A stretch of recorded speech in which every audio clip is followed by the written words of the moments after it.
Hello বন্ধুরা, সবাই কেমন আছেন? শুভ বিজয়া দশমী।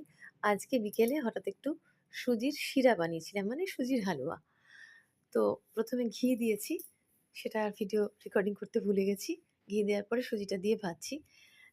এই ভিডিওটা করতে, করতে মানে এই যখন এডিট করছিলাম এতটাই ভিতরে ঢুকে গেছি যেন ঘিয়ের গন্ধ পাচ্ছি। মানে এত একটা ভুরভুর করে স্মেল আসছিল না। তারপরে একটু ড্রাই ফ্রুটস মানে কাজু দিয়ে দিলাম। আমন্ড আর ওটা ক্রাশ করতে পারলাম না, সেই মেশিনটা নেই আমার। তারপরে দিয়েছি একটু গুঁড়ো দুধ। ব্যাস এবার এটাকে নাড়ানাড়ি করতে হবে। একটু হালকা লাল, লাল হয়ে এলো, এরপরে চিনি দিয়ে দিয়েছি ২ চামচ মতো।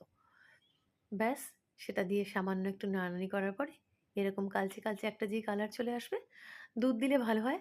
তো আমার কাছে দুধ ছিল না, আমি প্লেন জলই দিয়েছি।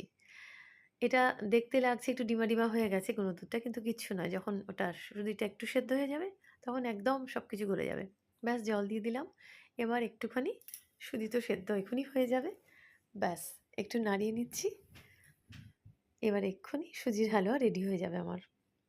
ব্যাস দেখুন হয়ে গেছে আমার সুজির হালুয়া। এবার লাস্ট একটা টুইস্ট আছে। কি টুইস্ট?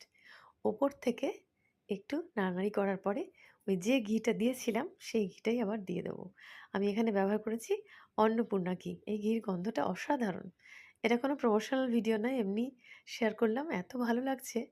মানে আবারও বলছি, এই ভিডিও এডিট করতে, করতে যেন ঘিয়ের গন্ধটাই পাচ্ছি। আহ! কি সুন্দর!